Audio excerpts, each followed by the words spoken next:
Untuk memahami proses produksi telur, mari kita lihat beberapa organ reproduksi wanita atau alat kelamin wanita. Ini adalah uterus atau rahim, tuba falopi,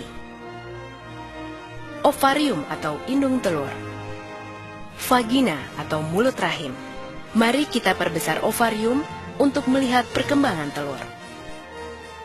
Kita bisa melihat dalam ovarium di sebelah kiri, gambar berwarna ungu adalah sel telur yang sedang berkembang.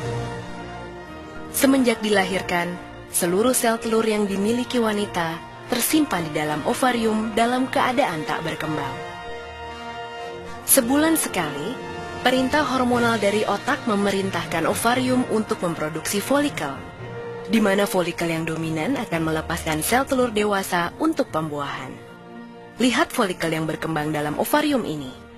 Folikel adalah kumpulan sel yang mengelilingi telur dan menyuburkannya. Pada masa ini, selaput rongga rahim menebal untuk persiapan pertumbuhan sel telur yang telah dibuahi, untuk menjadi janin atau jabang bayi. Selain itu, ovarium menghasilkan hormon estrogen dan hormon progesteron. Bila kadar estrogen mencapai puncaknya, maka hormon ini akan memberi umpan balik ke kelenjar di otak untuk melepaskan atau menyetop LH. Untuk menyiapkan telur untuk pembuahan, FSH mulai membagi materi genetiknya. Ini tanda dimulainya siklus reproduksi. Folikel kemudian melepaskan hormon estrogen yang membuat lapisan uterus dapat menerima telur yang telah dibuahi. Dalam perjalanannya menuju uterus, ada dua hal yang dapat terjadi pada telur: dibuahi oleh sperma atau tidak. Jika terbuahi, biasanya terjadi di tuba falopi. Dari situ telur menuju uterus dan tertanam dalam dinding lapisan uterus untuk menyuburkan dirinya. Jika telur tidak dibuahi dalam waktu 24 jam setelah keluar dari ovarium, ia berhenti berkembang dan hancur sebelum mencapai uterus.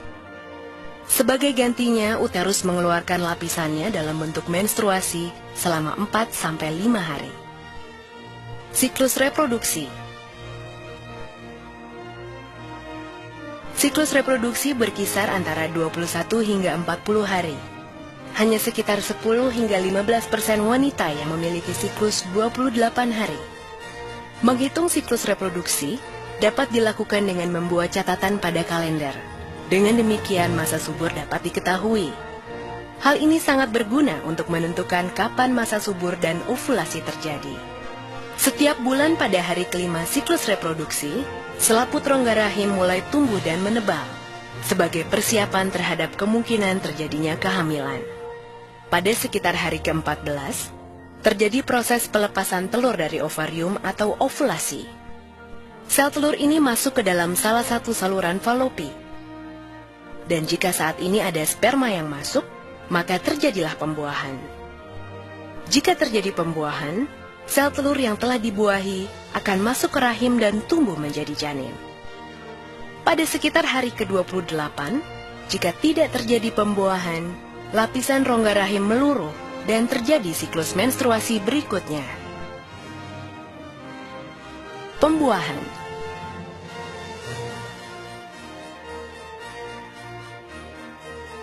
Jutaan sperma dilepaskan dalam satu kali ejakulasi saat puncak senggama.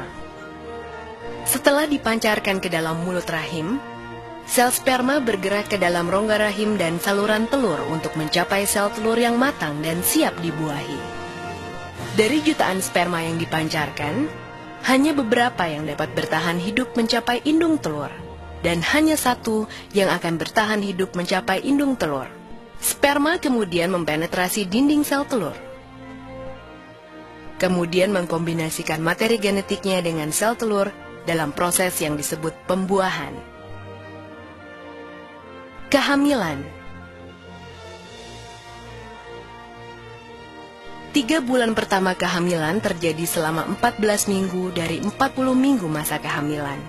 Pada masa ini wanita mengalami berbagai perubahan emosi yang dikarenakan perubahan hormon pada tubuhnya. Dan pada saat ini pula sering terasa mual-mual pada pagi ataupun malam hari. Pada minggu pertama, hampir seluruh organ internal janin telah terbentuk. Janin mulai mengepal, bahkan sudah dapat sedikit bergerak. 3 bulan kedua, Minggu ke-15 sampai minggu ke-27 kehamilan, wanita mulai mengalami gejala sesak nafas. Pertumbuhan janin di perut mulai terlihat. Muncul kerut dikarenakan membesarnya kandungan. Pertumbuhan janin terjadi paling cepat di minggu ini. Tangan dan kaki janin berkembang semakin kuat. Gerakan janin semakin dapat dirasakan ibu yang mengandung. Walau organ janin telah hampir terbentuk, paru-parunya masih harus berkembang. Janin bertambah besar dan berat. Pada 3 minggu terakhir, minggu ke-28 sampai 40, bayi dan paru-parunya terus berkembang.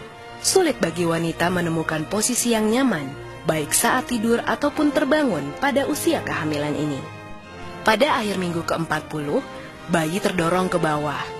Hal ini merupakan tanda persalinan akan dimulai.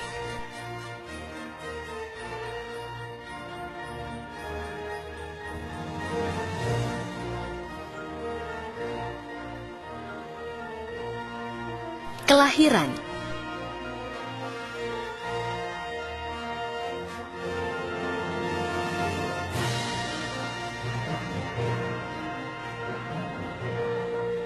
Ketika pembukaan mencapai 10 cm, terjadi dorongan, tanda persalinan akan dimulai. Bayi memulai perjalanan melalui saluran rahim. Saat kepala bayi mulai berputar, ia dapat saja terluka ketika menuju ke bawah saluran rahim yang sempit pembukaannya. Tulang kepala bayi memiliki ruang yang bernama fontanel, yang membuat kepala bayi memanjang dan cukup untuk keluar melalui saluran rahim. Kepala dan pundak bayi disangga, sementara bagian tubuh lainnya keluar dengan mudah. Ketika keluar, kepala bayi secara otomatis kembali ke ukuran normalnya. Keluarga bahagia yang telah melaksanakan program keluarga berencana ini nampak riang gembira. Penantian panjang selesai sudah. Berharap bayi mereka kelak kan menjadi